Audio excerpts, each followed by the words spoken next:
दिग्गज खिलाड़ियों द्वारा आयोजित बापनडे वनडे नॉकआउट प्रतियोगिता। Siliguri college ground veterans players द्वारा बापनडी नॉकआउट एक दिवसीय फुटबॉल टूर्नामेंट का आयोजन किया गया।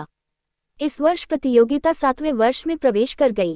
टूर्नामेंट में कुल 8 टीमें भाग ले रही हैं। यह एक दिवसीय टूर्नामेंट नॉकआउट प्रारूप में है। इस प्रतियोगिता में भाग लेने के लिए सिलीगुड़ी से कुल 4 टीमों के अलावा बाहर से भी 4 टीमें आई हैं। उत्तर बंगाल के अलावा दक्षिण बंगाल में भी पार्टी है। संबंधित प्रतियोगिताओं के आयोजकों ने सूचित किया है कि प्रतियोगिता में चैंपियंस ट्रॉफी, रनअप ट्रॉफी और विभिन्न अन्य ट्रॉफियां हैं। इसके अलावा चैंपियन टीम के लिए 25,000 रुपये और उपविजेता टीम के लिए 15,000 रुपये का आर्थिक पुरस्कार मूल्य है।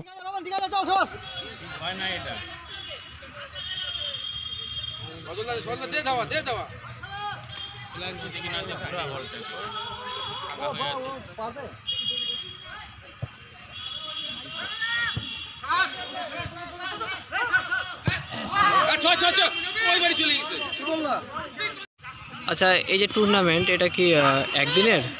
আজকে এক দিবসীয় টুর্নামেন্ট বাপনডে মেমোরিয়াল চ্যাম্পিয়ন্স ট্রফি এবং মন্টু বাগচি রানার্স ট্রফি। আমরা বিগত 7 বছর ধরে শিলিগুড়ি কলেজ গ্রাউন্ড ভেটারেন্স প্লেয়ার্সরা এটা করে থাকি। আজকের খেলায় উত্তরবঙ্গ সাথে দক্ষিণবঙ্গেরও টিম আছে।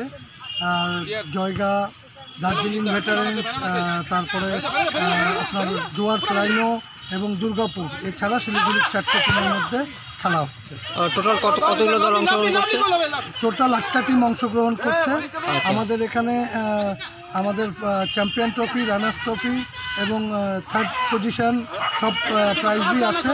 এছাড়া man of the match, man of the tournament, man of the best goalkeeper, সমস্ত কিছু, বেস্ট ডিফেন্ডার, সমস্ত কিছুই এখানে প্রাইজ দেওয়া হবে। এবং এছাড়াও ক্যাশ প্রাইজ আছে।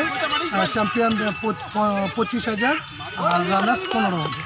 আচ্ছা, আর নকআউট পদ্ধতিতে নাকি লিগ রাউন্ড রবিন? না, নকআউট। নকআউট। আচ্ছা, আপনার নামটা? আমার নাম রাজু দে, আমি secretary Siliguri college ground veterans players. ধন্যবাদ। কেমন লাগছে এরকম একটা টুর্নামেন্ট হচ্ছে শীতের সময়? আমাদের টুর্নামেন্টটা অনেক দিন ধরেই চলছে। আচ্ছা, আর খুবই ভালো টুর্নামেন্ট, আশা করি আরও ভালো হবে পরের বছর।